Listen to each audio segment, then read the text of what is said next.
The morning sunlight spilled gently through the thin curtains of our room, painting the floorboards with golden streaks. I had woken up earlier than usual, my heart carrying a weight it hadn't borne in years. There was something I had been holding inside, something I had not dared to share with anyone, not even with Armin, my husband of 7 years. Armin was still asleep beside me, his breathing steady, his hand resting close enough to brush against mine.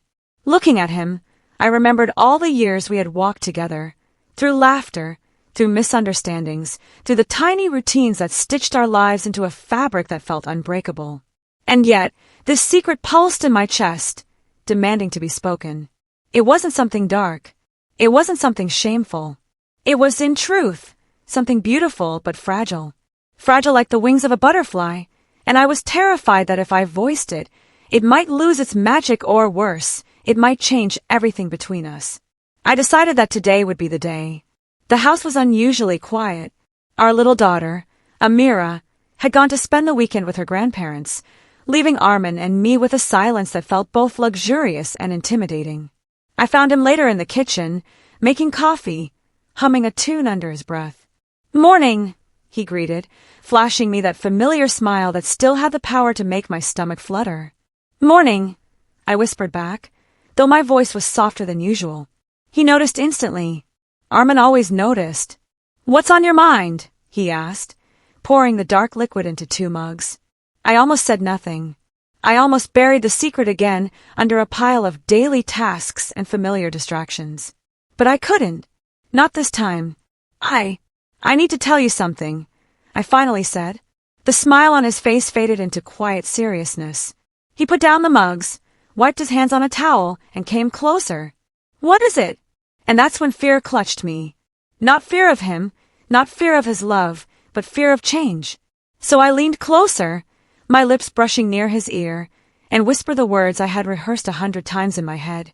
The effect was immediate. His eyes widened, and for a moment I couldn't read him. Shock, disbelief, joy. I didn't know. Then, without saying a word, he reached for my hand and pulled me gently toward the hallway. Before I could ask, he opened the door of a small storage closet near the kitchen and guided me inside. The space was narrow, filled with old coats, boxes of winter decorations, and the faint scent of cedarwood. I blinked in confusion. "Armin, what are you doing?"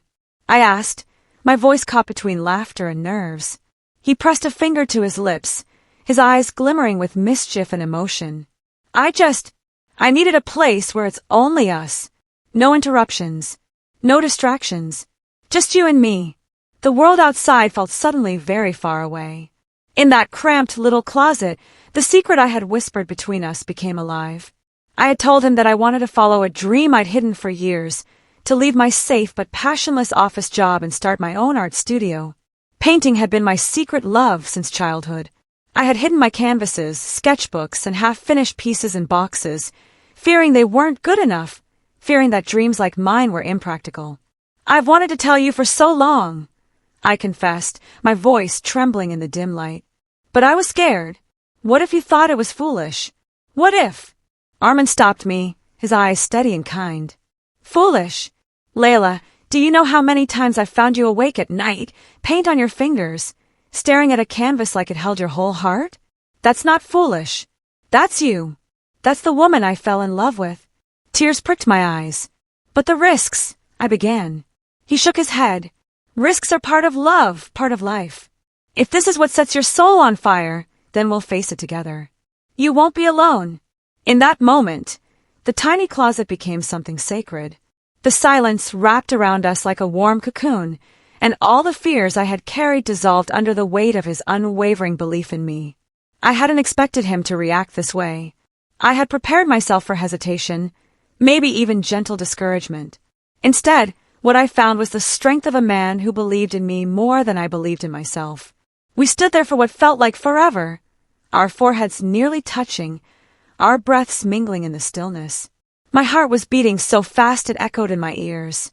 Finally, he whispered, "Promise me something, Layla. Promise me you won't hide your dreams from me ever again." I nodded, unable to form words.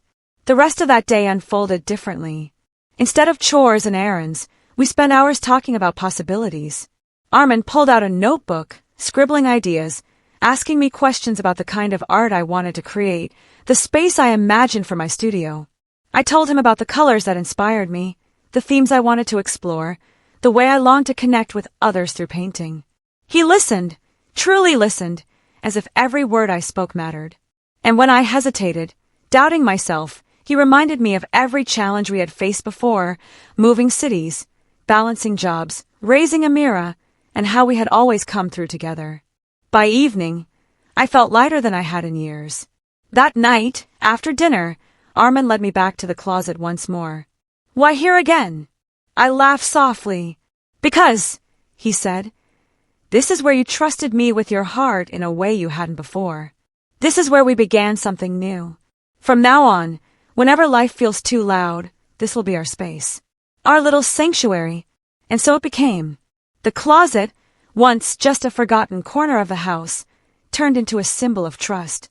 We even cleared out the boxes, adding a small rug and a lamp, making it a quiet retreat where we could talk, dream, or just sit in silence together.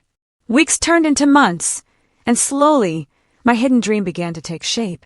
I rented a small space downtown, modest but filled with light. Armin helped me paint the walls white, set up easels, and carry in supplies. There were moments I wavered, moments the weight of fear returned, whispering that I was foolish, that I might fail. But then I would remember the warmth of that closet, the way he had pulled me into safety, the way he had looked at me as though I was capable of anything. And I would find strength again. One evening, as I finished painting a piece that had taken weeks, Armin walked into the studio. He stood quietly, studying the canvas. "It's beautiful," he finally said. I looked at him, searching his face. "Do you really think so?" He stepped closer. "I don't just think so. I know so. And more importantly, I know you. This," he gestured to the painting, "isn't just color on canvas. It's you. And the world deserves to see it." I blinked back tears. "I never would have done this without you," I whispered. Armin smiled, shaking his head. "No, Layla. You always had it in you. I just pulled you into the closet so you could hear your own heart more clearly." Months later, my art show opened. It wasn't grand, but it was mine. The gallery buzzed with soft conversations, people pausing to admire the work that once lived only in hidden sketchbooks. Armin stood beside me, his hand resting gently on my shoulder, pride radiating from him. And in that moment, I realized the true power of love. It wasn't just about romance or shared routines.